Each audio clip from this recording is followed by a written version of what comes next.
Is there more to midlife than just getting through it? Absolutely. Welcome. I'm your host, Debbie Cunningham, jazz artist turned midlife mentor, and I'm here to say to you loud and clear, it's time for your midlife crescendo. Happy August, friends. Well, that summer flew by, did it not? If you don't have kids or grandkids in school, then enjoy the rest of the summer. It's still so hot out there, so enjoy these warmer weather activities while the sunshine and heat are in full blast. But for those of you with school-aged kids, so strange to think about the beginning of August as the end of summer and back to school, isn't it? When I grew up, and probably for most of you listening, back to school was the end of August or beginning of September, often after Labor Day. Mentally, that still signals the end of summer for me. But alas, times change. Today's episode of the podcast is for all you back to school moms out there. Some of you are sending your child off to kindergarten, off to senior year, or a child off to college. It's either new beginnings or the end of an era. I know there is a wide range of emotions for moms. I have two adult children. They are 25 and 29 now, and I still remember those emotions. My first grandchild starts kindergarten next week. I still don't feel old enough to be a grandparent. I am, of course, but I remember those emotions well. They range from sadness that your kids are in a whole new world to wondering if your college child is ready to be on their own, to the Staples commercial we saw quite a few years ago. Do you remember it? The commercial is from 1996.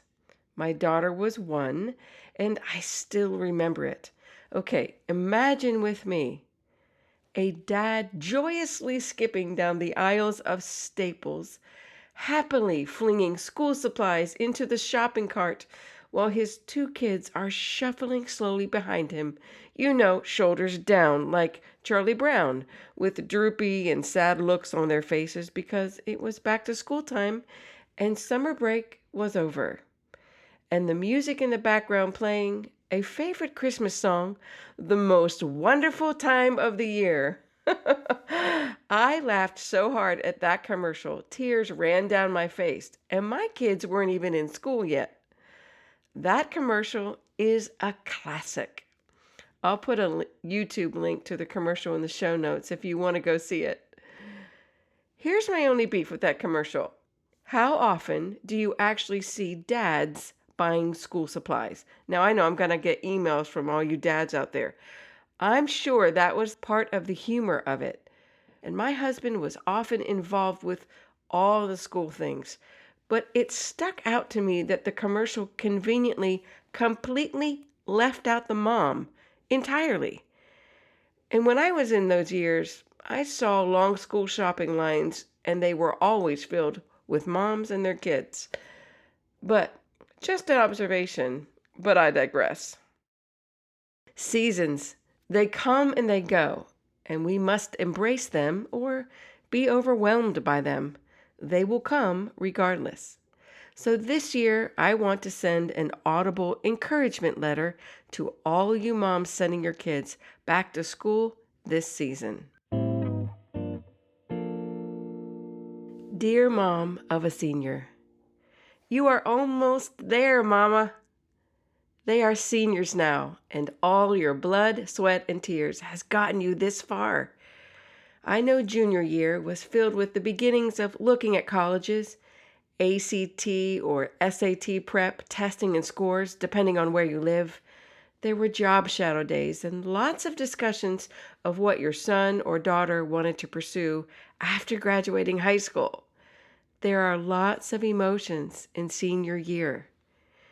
You are close to the launching finish line, but not quite there. This year will feel like a marathon if your child is on the college path. university visits, applications, essays for them to write, and conversations to keep them diligent and motivated in this home stretch. The senior year itch will definitely kick in, and there will be challenging moments and lots of emotions for both of you. You are going to go through stuff, and so are your kids. There will be moments that will stretch you both emotionally. There may be louder words spoken than normal, frustration, and maybe a few tears. Hang in there. It is all a part of this letting go process for both of you. My advice? Remember that. You are excited, yet perhaps fearful of the future. Maybe stressed about college expenses, scholarships, your child getting into the right program and path for them. They feel it too. Although they are a wee bit more excited than you are, I'm guessing, to be in the home stretch, no matter what their post-graduation plans may be. But enjoy this year with them. Celebrate all the moments. Be present to the wins and the struggles, all of it. After this, your proximity to them will forever change. And FYI, set up your power of attorney forms, your POA and medical POA. Once your child turns 18, they are no longer a minor. If you are paying all your child's expenses, college bills, medical bills, it doesn't matter. You can't access their medical information, even if they're in the hospital, without their consent anymore, because they are legal adults. Dear college mom, you made it. Everything I just mentioned is now behind you, and you are launching that beautiful human you raised out into the world. They are bound to be excited for all the new beginnings and possibilities they've been dreaming about and working toward, especially this last year. You, a bit less. Oh, friend, even if you are absolutely ecstatic about the school they are going to and them following their dreams, nothing, and I mean nothing, prepares you for the avalanche of emotions you are going to feel when you drop them off at college and drive away. Even dads often feel emotions they have not tapped into for years. It is difficult. Take a breath. More than you may realize, and often more than they will let you see, it's hard for them too. But their sadness is mixed with excitement, so it's much different. They are spreading their wings to fly. You, on the other hand, feel the space left behind when they leave. But you, my friend, will be okay. And this will be a new season for you to grow into possibilities as well. But that's for another podcast episode altogether. My advice? Stay in touch with your child, but don't suffocate them. Before they leave, set up an estimated time to connect every few weeks so you know what's going on with them in their lives, how they're doing. But be flexible. Things will come up they can't plan for yet. Give them space to breathe and grow independently from you. They need that. But it's not as easy as it sounds. When you connect with them, keep it light. Encourage them. Let them vent if needed, and stay as a positive influence in their life and a safe place when they need your help. Your work is mostly done, so just keep cheering them on and pray for them. Trust me, they'll need it. Well, don't we all? And my word of advice if you have other children at home. When an older sibling leaves for college, it affects the whole family. This actually was a great surprise to my husband and me. We knew we were feeling a deep sense of sadness. Our daughter and son were always very close. They had their moments, though, of coping when they were thinking about her leaving, more arguments than usual, and a definite pulling away from each other.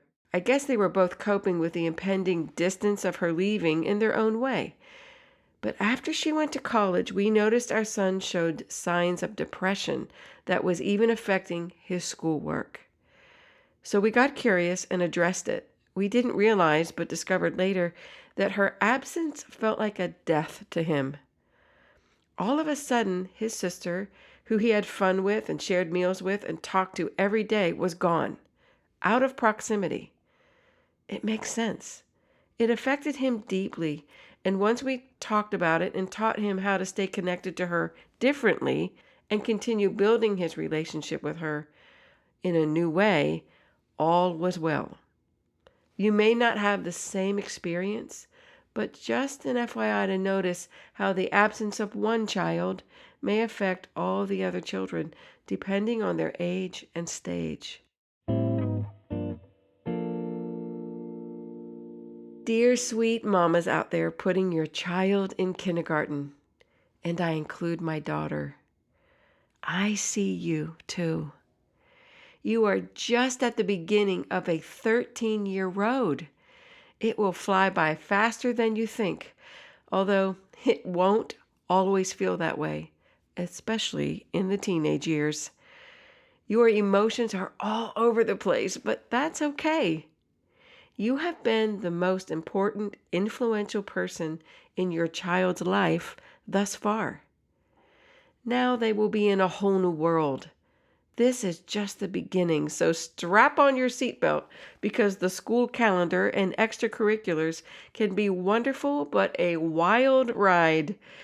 You will feel joy as they grow and learn new things just as you always have. And you will be amazed at how your conversations will become rich as their critical thinking and observation skill begin to blossom over the next few years.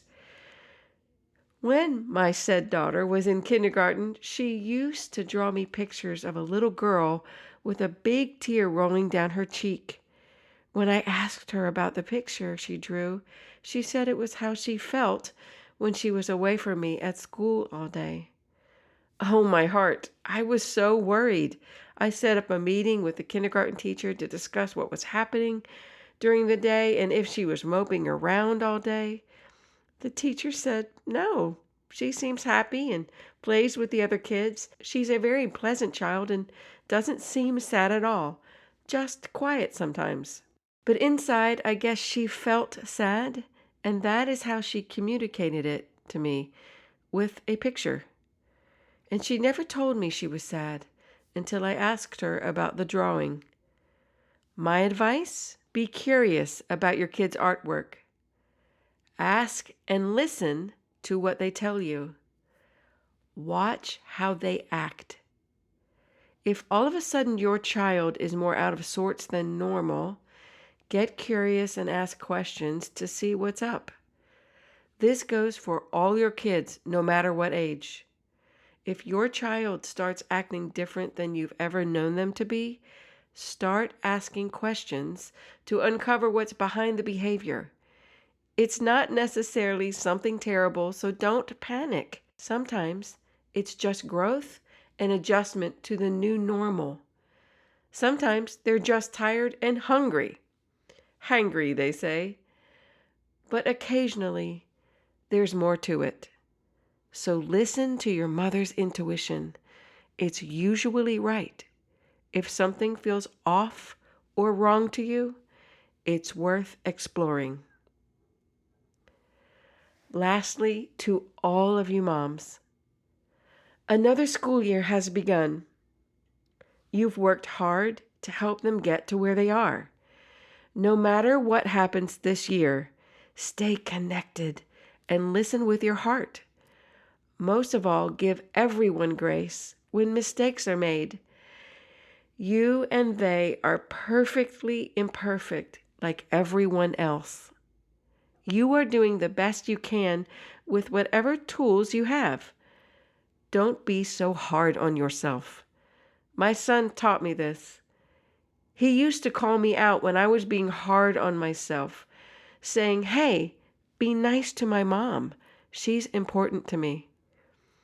So as issues arise, Deal with whatever comes your way and move forward. Remember, you are the most important and most influential person to those little humans you are raising. So be kind to yourself and give yourself some grace in this season of change. I hope you enjoyed my open letter to moms. I have learned a lot through my own years of motherhood in all the good and challenging seasons. And I have found through the years that a little encouragement goes a long way for us and our kids. Speaking of encouragement, have you joined Midlife Crescendo Women yet? It's free and it's just a way to have additional encouragement each week in your midlife journey. You will be first to know about upcoming guests, live workshops, conferences, book clubs, and possibilities to travel. Yes, I said travel, ladies. You can sign up at midlifecrescendo.com and let me know what things you are interested in as we build our community. You can go through midlife in isolation, but it's a lot more fun and just better when we do it together, as my friend Jeanette says. Okay, next week on the podcast, we will be talking about the importance of wills and the difficulties that can arise if you don't have the proper legal forms protecting your life and your assets. Ladies, you need this. You need to listen to this. We'll give you more info on the power of attorney forms I referenced today for your 18-year-old child, too. So be sure to tune in next Monday. Grab your girlfriends. Everyone needs to hear this episode next week. So subscribe wherever you listen so you don't miss a thing.